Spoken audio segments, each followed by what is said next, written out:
এবারে আসছে আমাদের পরবর্তী প্রতিযোগী ময়মনসিংহ থেকে শফিকুল ইসলাম।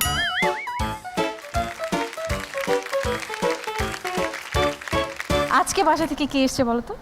জি, আমার কাকা আমাকে নিজের সন্তানের মতোই দেখে উনি এসেছে। আচ্ছা, আমরা একটু কাকার সাথে কথা বলি। কেমন লাগছে আপনার বলুন তো কাকা? জি, ভালো লাগতেছে। শফিকুলের গান শোনার জন্য আসছি। ও সবসময় ভালো গান গায়, তো আল্লাহ ওরে একটা সুন্দর কণ্ঠ দিয়ে দিছে। সেই কণ্ঠের জন্য আমরা আল্লাহর কাছে অশেষ অশেষ কৃতজ্ঞতা প্রকাশ করি। ও যেন আজীবন মানুষকে সুন্দর মতো গান গাইয়ে শোনাইতে পারে। বাহ, অনেক অনেক ধন্যবাদ আপনাকে, এবং আপনাদের দোয়া আমাদের সবার শুভকামনা ওর সাথে সবসময়ই থাকবে। জি। আজকের গানটা খুব সুন্দর করে তাহলে অ্যাজ ইউজুয়াল যেভাবে তুমি পারফর্ম করো সেভাবে পারফর্ম করেই ফেলো। ওকে, বেস্ট অফ লাক।